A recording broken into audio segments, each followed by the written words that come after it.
We do have a number of questions from people watching in, so I'm gonna fire some out for you.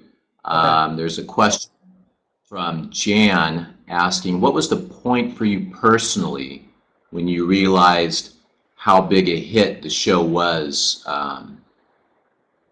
for critics and fans? Was there a flashpoint for you? Yeah, it was instant. It was when it came on air. You know, you shoot in a vacuum when you're shooting. It's like making a movie. You know, you shoot and then, you expect to see it a year later on the screen. There's a very peculiar moment when you're still shooting your series and you're usually on about episode 8 and the first episode comes out.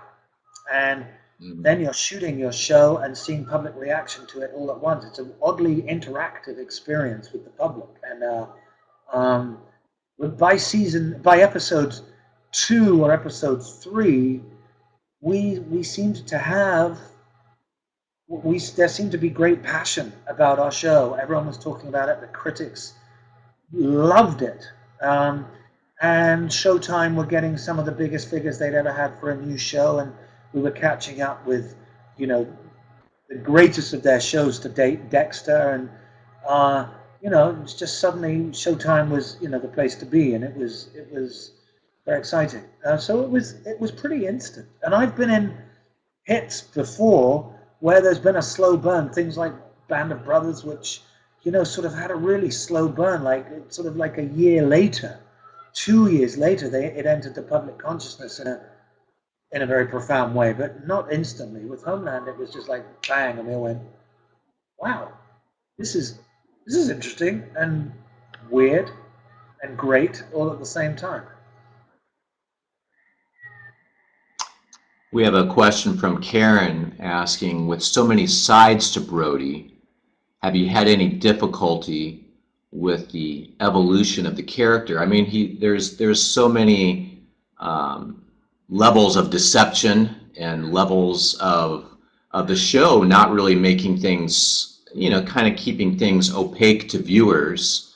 Do you have trouble with that as an actor, or what's your how do you deal with it as an actor? Um, that blank, ambiguous look I have in Brody's eyes a lot of the time? It's because I haven't made a decision about anything. I have no idea what to do next. So that really plays strongly into my hand. Um, Yeah. no, I think the important thing is you got to make a decision. If you don't make a decision about a precise moment, you'll end up with some sort of blancmange. It'll end up with some sort of, unrisen cake. It'll just look like a sort of flabby sponge, your whole performance. So you have to make very specific decisions. You have to play one thing at a time, and you play it very quickly, and you alternate. You alternate between the two. It's like the synapses going constantly. And as quicksilver as you can be with your thoughts and your intentions, that's what gives the overall impression of a confused ambiguity for the viewer. But a lot of the time, I find myself making very specific decisions.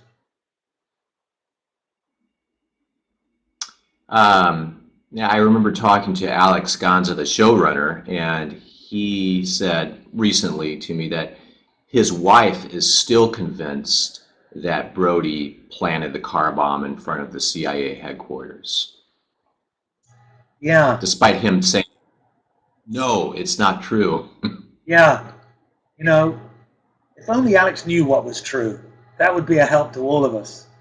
He, you know, I mean, quite apart from the extraordinary feat of writing this stuff, uh, preparing it, and then laying it down in a cogent and interesting and thrilling way, what's even more remarkable is that these guys often do write with incredible spontaneity, because I think ideas and themes emerge all the time at the 11th hour, and they sort of just find themselves going in a slightly different direction and riffing on an idea.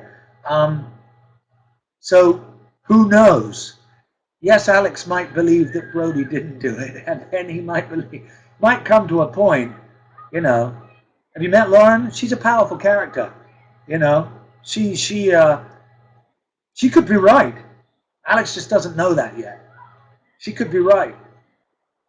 So we'll Yeah. see. Well, there was that line reading where you're looking out the window and you say, "What's that car doing there?" But you say it in a way that almost leaves it open to the possibility that Brody knew the car was going to be there.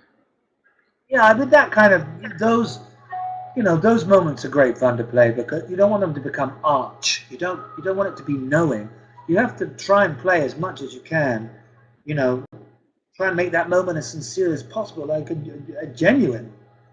You know, genuinely perplexed about this car being there, but the moment at that point is so heightened that you don't have to do any extra work for the audience. The audience will they have so much information at that point that they will be a split second behind you.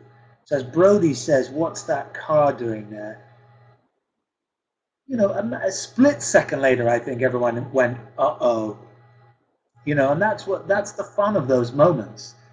And people afterwards will say, "Oh my God, he is such a BS artist. He knew." Other people will everyone will project their own ideas onto that moment. All you've got to do is play it absolutely sincerely. Well, I understand you have to leave us now, but we appreciate your time. Thanks for stopping by. Thank you. Can't wait to see season 3 episode, at least episode 3. Maybe we'll see you. Fingers crossed. Who knows? All right. Thank you. Thanks, Glenn. Thank you.